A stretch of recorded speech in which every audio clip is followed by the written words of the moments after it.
ஒரு நாள் இப்ராஹிம் அலைஹிஸ்ஸலாம் அவர் மனைவி மற்றும் சிறிய குழந்தை இஸ்மாயில் அலைஹிஸ்ஸலாமை அழைத்துக் கொண்டு புறப்பட்டார்.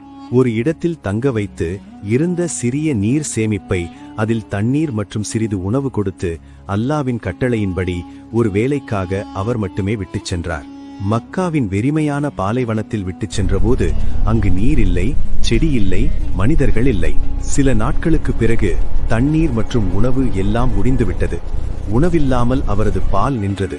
இஸ்மாயில் அலைஹிஸ்ஸலாம் பசி மற்றும் தாகத்தால் அழத் தொடங்கினார். ஹாஜிரா இந்த காட்சியை தாங்க முடியவில்லை. அவர் சஃபா மலை ஏறி சுற்றிலும் பார்த்தார். யாரும் தெரியவில்லை. பின்னர் மர்வாவின் பக்கம் ஓடினார்.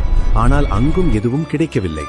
இப்படி சஃபா மற்றும் மர்வா இடையே 7 முறை ஓடினார்.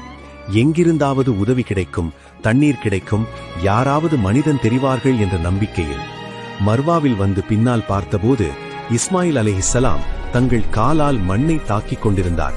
அவர்கள் கால் தாக்கிய இடத்தில் தண்ணீர் கசிவு வெளியேறியது. ஹாஜிரா ஓடிச் சென்று ஜம் ஜம் ஜம் என்று கூறினார். அதாவது நில்லு நில்லு என்று அர்த்தம். தண்ணீர் ஓடி வீணாகி கூடாது என்று கைகளால் மணலை தேக்கி அந்த தண்ணீரை தடுத்து வைத்தனர். அல்லாஹ் தஆலா அந்த தண்ணீரில் பர்க்கத் வைத்தார். அது இன்று வரை ஓடுகிறது, ஒருபோதும் முடியவில்லை.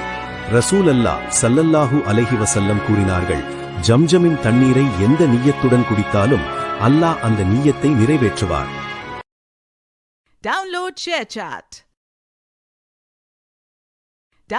ShareChat.